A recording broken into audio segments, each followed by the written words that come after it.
नमस्कार मित्रों, स्वागत करती हूँ आपका अपने चैनल अनुराधा सीरीज भक्ति सागर में। आज की वीडियो में मैं आप लोगों से बातें करने वाली हूँ अखंड ज्योति के बारे में। तो देखिए, नवरात्र चल रहे हैं, सभी के घर में अखंड दीपक जलता है। बहुत सारे लोग हैं जो अखंड दीपक नहीं जलाते हैं, लेकिन बहुत सारे लोग ऐसे हैं जो अखंड दीपक ज़रूर जलाते हैं और जलाना भी चाहिए। तो वीडियो शुरू करने से पहले अगर अभी तक आप लोगों ने मेरे चैनल को सब्सक्राइब नहीं किया है तो प्लीज़ चैनल को सब्सक्राइब करिएगा और बेल आइकन को दबाइएगा, जिससे मेरे आगे आने वाली वीडियो की नोटिफिकेशन आप लोगों तक पहुंचती रहे। तो चलिए वीडियो शुरू करते हैं। देखिए, पूजा पाठ तभी सफल माना जाता है जब दीप प्रज्वलित किया जाए। हम लोग डेली जब मंदिर में पूजा करते हैं तो एक दीपक जलाते हैं। ऐसा कहा जाता है कि बिना दीपक की पूजा अधूरी होती है। लेकिन क्या आपको पता है कि अखंड ज्योति जलाते समय आपको कुछ बातों का ध्यान रखना जरूरी होता है। अखंड ज्योति वो होती है जो कि खंडित ना हो, जो कि बुझे ना। मतलब अगर किसी व्यक्ति ने पूजा के स्थान में कुछ संकल्प लिए और अखंड ज्योति जलाई है तो वह तब तक जलनी चाहिए जब तक संकल्प पूरा ना हो। अखंड ज्योति जलाने के कुछ नियम हैं जिनका पालन करना बहुत ही ज़्यादा ज़रूरी होता है। तो चलिए जानते हैं अखंड ज्योति से जुड़ी हुई कुछ महत्वपूर्ण बातें। तो देखिए, अखंड ज्योति का महत्व क्या होता है, सबसे पहले हम लोग ये जानते हैं। तो हिंदू धर्म में पूजा के समय दीपक जलाने का बहुत ही ज़्यादा महत्व होता है। ऐसा कहा जाता है कि दीपक से आपको एकाग्रता मिलती है। अगर आपको एकाग्रता मिलेगी तो आपका ध्यान पूजा में लगेगा। देखिए, क्या होता है कि कोई भी पूजा दीपक के बिना हमेशा से अधूरी मानी जाती है। पूजा में दीपों का और खासकर अखंड ज्योति का बहुत ही ज़्यादा महत्व होता है। ऐसा माना जाता है कि अगर आप अपने घर में प्रतिदिन दीपक जलाते हैं तो आपके घर में सुख शांति बनी रहती है और मनोकामनाएं जितनी भी हैं आपके परिवार में किसी भी सदस्य की, वो सारी पूरी होती हैं और आपको जीवन में किसी भी प्रकार की अगर आपको कठिनाई है, परेशानी है, तो उससे आपको फुर्सत मिलती है। तो देखिए, अखंड ज्योति जलाने का धार्मिक कारण क्या है? तो देखिए, अगर धार्मिक दृष्टिकोण से देखा जाए तो अखंड ज्योति जलाने से घर में सुख समृद्धि का आवास होता है। दीपक की रोशनी में सकारात्मक ऊर्जा होती है। तो क्या होता है कि अगर आप घर में दीपक जलाते हैं तो उससे क्या होगा कि आपके घर में पॉजिटिविटी रहेगी, सकारात्मक ऊर्जाएं ही रहेंगी। और अगर आप हमारे घर में सकारात्मक ऊर्जाएं रहेंगी तो हमारे घर में दरिद्रता कभी नहीं आएगी। और अगर दरिद्रता नहीं आएगी तो हम लोगों के जीवन में हमेशा खुशहाली रहेगी, धन आएगा, परिवार में सभी लोग खुश रहेंगे।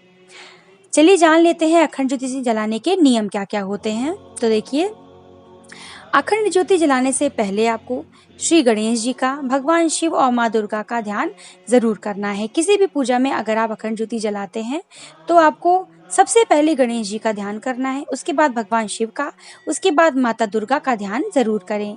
ज्योति जलाने के बाद ओम जयंती मंगला काली भद्रकाली कृपालिनी दुर्गा क्षमा शिवा धात्री स्वाहा स्वधा नमोस्तुते, इस मंत्र का जाप जरूर करें। यह मंत्र मुझे लगता है कि 99% लोगों को आता ही होगा, और अगर नहीं आता है तो आप लोग बताइएगा, मैं इस पर एक छोटा सा वीडियो ज़रूर डाल दूंगी। तो ये इस मंत्र का आप उच्चारण करिए, उच्चारण करते रहिए, उसके बाद आप दीपक को जलाइए। जब भी आप अखंड ज्योति जलाते हैं तो इस बात का ध्यान रखिए कि अखंड ज्योति घी से, अगर आपने घी से जलाई है तो आप क्या करेंगे, माता जी की फोटो है, भगवान जी की, जिस भी भगवान की आप पूजा कर रहे हैं तो उस फोटो के दाहिनी तरफ रखी जाएगी। अगर घी का दीपक जला रहे हैं, घी की अगर ज्योति है तो वो दाहिने तरफ रखी जाएगी।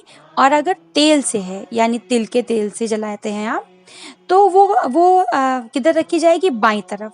तिल के तेल से जलाइए। सरसों के तेल का भी बहुत सारे लोग जलाते हैं, लेकिन तिल के तेल का और घी का ज़्यादा अच्छा माना जाता है। घी महंगा पड़ता है, बहुत सारे लोग नहीं खरीद पाते हैं।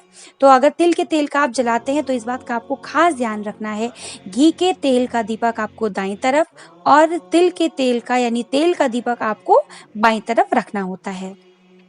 अगर किसी अनुष्ठान, आपने मान लीजिए किसी चीज़ का अनुष्ठान किया या फिर संकल्प लिया है और इसके बाद आपने अगर ज्योति जलाई है तो आपको इस बात का ध्यान रखना है कि ज्योति बुझने नहीं देना चाहिए। देखिए, कभी भी आप अखंड ज्योति जब जलाइए तो उसमें आप इतनी लंबी बत्ती डालिए, जैसे अगर आप नवरात्र में 9 दिन का आप संकल्प लेकर दीपक जला रहे हैं अखंड ज्योति, तो आपको इतनी लंबी उसमें बत्ती डालनी है जिससे कि आपकी वो बत्ती 9 दिन चले। और उसमें एक आप छोटी सी फूल बत्ती आप बनाकर डाल दीजिए। जब आप बत्ती सही करिए। तो उस आप जो आपने अलग से रुई की बत्ती डाली है उसको आप जला लीजिए। पहली बात तो कोशिश करिए जब आप बाती सही करिए तो वह बाती बुझे ना। लेकिन अगर आप सही कर रहे हैं तो सही करते समय पहले एक दीपक जला ले तभी सही करें। अगर मान लीजिए वह गलती से बुझ गया तो ऐसा कहा जाएगा कि आपका दीपक बुझा नहीं, आपका दीपक जल रहा है। उसके बाद से दीपक सही करके और जो आपकी ये पुरानी वाली बत्ती है उसको बुझा के उसी तेल में डाल दें। तो ऐसा आपको करना चाहिए। कोशिश करिए कि अखंड ज्योति आपकी बुझे ना। कभी भी अखंड ज्योति को अकेला नहीं छोड़ना चाहिए। अगर आपने नवरात्र में या कभी भी आपने किसी मन्नत से अखंड ज्योति जलाई है तो उसे अकेला मत छोड़िए। अकेला मतलब ये है कि आप उसको दिन में 2-3 बार देखते रहिए कि वो बुझे ना, हवा ना लगे। अगर हवा लग रही है तो उस बात का ध्यान रखिए, उसके ऊपर शीशा लगा दीजिए। जिस तरह से आप उसकी रक्षा कर सकते हैं रक्षा करिए। और अगर आप रात्रि में कोशिश ये करिए कि रात के समय अगर आपने स्थापना कर रखी है माता जी की, अखंड ज्योति जला रखी है, तो आपको घर से बाहर नहीं जाना है। जाइए 1 घंटे में चले आइए। घर को खाली कभी भी नहीं छोड़ना चाहिए।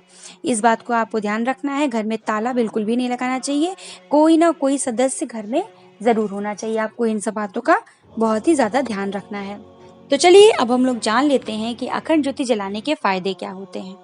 तो देखिए, जब कभी भी हम अखंड ज्योति जलाते हैं तो सबसे पहला प्रभाव इसका ये पड़ता है कि आपके पूजा स्थल पर कोई भी नकारात्मक ऊर्जा प्रवेश नहीं कर सकती है। दूसरी बात, अगर आप घी की अखंड ज्योति जला रहे हैं तो आपके घर में नकारात्मक ऊर्जाएं बिल्कुल भी नहीं रहेंगी। और जितनी भी अगर आपके घर में नकारात्मक ऊर्जाएं हैं उनका नाश हो जाता है और आपके जीवन में सकारात्मकता ही रहती है। घर में कोई बीमार रहता है, किसी प्रकार के लड़ाई झगड़े होते हैं तो वो सारी चीज़ें खत्म हो जाती हैं। तो कोशिश ये करिए कि प्रतिदिन आप पूजा जब भी करिए तो भी आप घी का दीपक ज़रूर जलाइए। और अगर आप अखंड दीपक जला रहे हैं तो अपनी यथाशक्ति कोशिश करिए कि आप घी का दीपक जलाइए। और अगर नहीं हो पा रहा है आप तिल का तेल का अखंड दीपक जलाइए। लेकिन प्रतिदिन पूजा जब आप करिए तो घी का ही दीपक आप जलाइए, वो सबसे अच्छा माना जाता है। देखिए, अगर आप घर में अखंड ज्योति जलाते हैं तो शनि का अगर कोई भी कुप्रभाव है आपके ऊपर या आपके घर के किसी भी सदस्य के ऊपर तो उससे राहत मिलती है। किसी के ऊपर अगर मान लीजिए पितृदोष चल रहा है तो उससे भी आपको राहत मिलती है। अखंड ज्योति अगर आपके घर में जलती है तो आपके पितृ प्रसन्न रहते हैं, घर में समृद्धि आती है। और अगर आपके घर में अखंड ज्योति आपने जलाया है तो अगर आपके घर में किसी को सांस से संबंधित कोई भी समस्या है तो उससे भी आप लोगों को निजात मिलती है, आराम होता है उससे। और अगर मान लीजिए आपके घर में किसी की नौकरी नहीं लग रही है, किसी का मान लीजिए कोई काम नहीं बन रहा है, सैलरी नहीं मिल रही है, तो आपको इन सब जब अगर आप अखंड ज्योति जलाते हैं तो इन सब में आपको काफ़ी फ़ायदा मिलता है। देखिए, आप एक बार अगर आपने अभी तक ये काम नहीं किया तो आप कभी भी नवरात्र के 9 दिनों में आप अखंड दीपक जलाकर देखिएगा। आपको खुद से अंदर से इतनी ज़्यादा पॉजिटिविटी लगेगी, ऐसा लगेगा कि आपके जीवन में सब कुछ है। बहुत ही अच्छा लगता है, मन शांत रहता है। अब देखिए, अगर आप अखंड ज्योति जला रहे हैं तो आपको सावधानियाँ क्या रखनी है। तो देखिए, अखंड ज्योति में आप जब भी अखंड ज्योति जला रहे हैं तो उसकी लौ इतनी रहनी चाहिए कि आसपास उसकी ताप ना लगे। ऐसा नहीं कि आपने इतना तेज उसका बत्ती कर दिया है कि इधर उधर जो है उसकी ताप लग रही है, माता जी की फोटो है या फिर अगर लैंप का शीशा वगैरह है तो वो जलने लगे। इससे क्या होगा कि आपका घी भी बहुत ज़्यादा खर्चा होता है। आप बिल्कुल छोटा सा, बिल्कुल धीमे धीमे उसको दीपक को जलने दीजिए। और आप समय समय पर इस बात का ध्यान देते रहिए कि आपने जो अखंड ज्योति जलाई है उसमें घी है कि नहीं है। ठीक है, इस बात का आप ध्यान रखिए। घी और तेल आप बराबर डालते रहिए। जब भी आप अखंड दीपक को सही करिए, घी डालिए या फिर कोई भी मतलब मान लीजिए उसकी बत्ती आपको ठीक करनी है तो आपको इस बात का ध्यान रखना है कि आप साफ सुथरे हों। ऐसा नहीं कि मतलब आप बाथरूम गए थे तो आपने सोचा कि नहीं चलो कर लें, ऐसा नहीं है। आप कहीं भी जाइए, अगर आपने शौचालय गए हैं या फिर जब भी आप अखंड दीपक छूइए तो बिल्कुल साफ सुथरे होकर छूइए। साफ कपड़ा होना चाहिए, हाथ पैर अच्छे से धुल के उसके बाद ही दीपक को आप छूइए। कोशिश करिए कि जिस जगह पे अखंड ज्योति जल रही हो वहाँ पर शौचालय या फिर स्नानघर बिल्कुल भी नहीं होना चाहिए। और आपको इस बात का ध्यान रखना है कि अखंड ज्योति को कभी भी आप देखते रहिए कि वो बुझे ना। सबसे पहला काम तो वो बुझे ना। और अगर मान लीजिए कि अखंड ज्योति जल रही है तो आपको इसे कभी भी फूंक मारकर कभी भी नहीं बुझाना चाहिए, ये अपने आप बुझेगी। जैसे नवरात्रि के दिनों में आपने अखंड ज्योति जलाई है तो 9वें दिन जब आप हवन करिए, हवन करने के बाद आप इंतज़ार करिए कि जब खुद से उसमें घी खत्म हो जाए, तेल खत्म हो जाए, तो वह बत्ती अपने आप बुझ गई, खुद से बुझ जाए। आपको उससे खुद से नहीं कि आपने उसको तेल में डुबो दिया या फिर फूँक मारकर बुझा दिया, तो ये काम आप बिल्कुल भी मत करिए। अखंड उसमें आप क्या करिए, तेल बिल्कुल मत डालिए, अपने आप जब घी खत्म हो जाएगा तो वह 10वीं वाले दिन अपने आप बुझ जाएगी। उसके बाद आप उसकी जो रुई की बत्ती है उसको निकाल कर जाके किसी नदी में आप विसर्जित कर दीजिए। आशा करती हूँ आप लोगों को आज की यह जानकारियाँ अच्छी लगी होंगी। जानकारियाँ अगर अच्छी लगी हो तो आप लोग प्लीज़ चैनल को सब्सक्राइब करिएगा, वीडियो को लाइक करिएगा और कमेंट बॉक्स में जय भोलेनाथ लिखना मत भूलिएगा। आप लोग अगर जय भोलेनाथ लिखेंगे तो मुझे लगेगा आप लोगों को मेरी यह जानकारियाँ पसंद आई। इससे क्या होगा कि मुझे भी थोड़ा सा मोटिवेशन मिलता है। मैं आप लोगों के लिए और अच्छी जानकारियाँ लेकर आऊँगी। और अगर आप लोगों को किसी विषय में जानकारियाँ चाहिए तो प्लीज़ मुझे कमेंट करके बताइएगा। इसी के साथ मिलते हैं मेरे अगले वीडियो में। तब तक के लिए माता रानी की कृपा आप सब पर बनी रहे। आप सब लोग स्वस्थ रहिए, खुश रहिए, माता रानी का आशीर्वाद पाते रहिए। जय भोलेनाथ।